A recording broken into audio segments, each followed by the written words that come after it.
Hillary Clinton gambles on secrecy. Our view. Democratic nominee is doing a disservice to the nation as well as herself. The inescapable conclusion from Hillary Clinton's health saga is not that she is, as Team Trump continually suggests, too sick and weak to be president. It's that she and her campaign were hoping to get away with never disclosing her pneumonia diagnosis. At least now, both camps are pledging to release more medical details about the nominees. But given Clinton's history of withholding and Donald Trump's many broken promises regarding transparency, it is doubtful we'll get enough information to put reasonable questions to rest. Clinton, 68, has had a few health incidents, but there is no evidence of anything chronically incapacitating. To the contrary, she has shown endurance beyond many younger people in her August fundraising schedule, for instance 22 events in 2 weeks.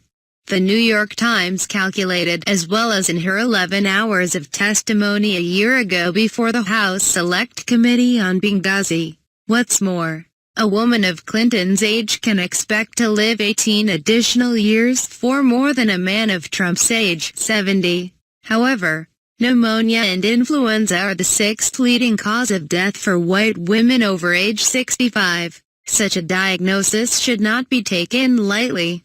Nor should a major party presidential nominee hide it from the public.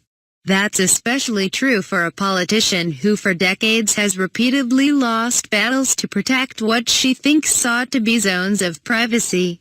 Clinton has never been a believer in the standard public relations technique of putting everything out there, coping with the fallout, and moving on as quickly as possible.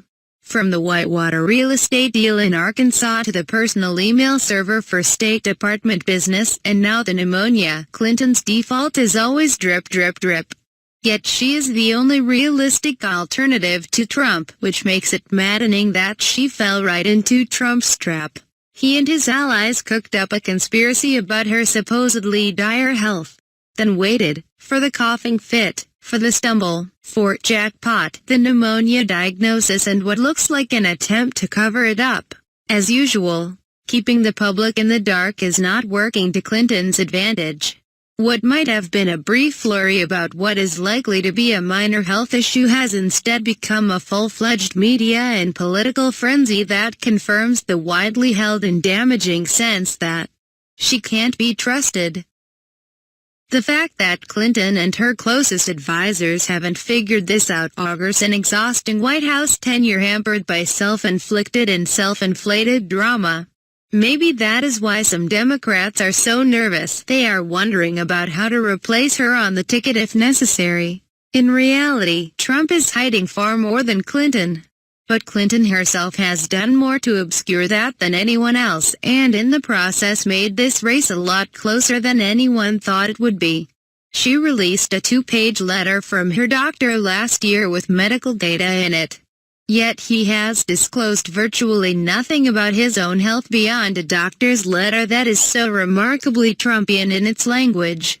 It would be hilarious if it were not the only word voters have on whether he is physically fit to serve. Trump has released no tax returns.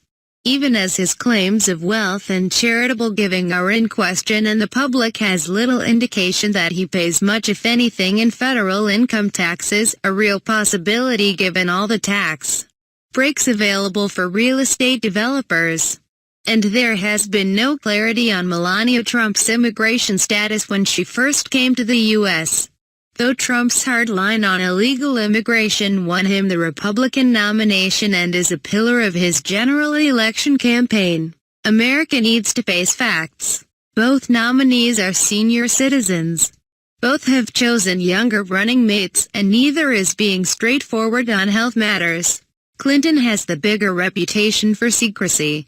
But Trump is king of the glass house and master of do as I say, not as I do. He has by far the most questions to answer.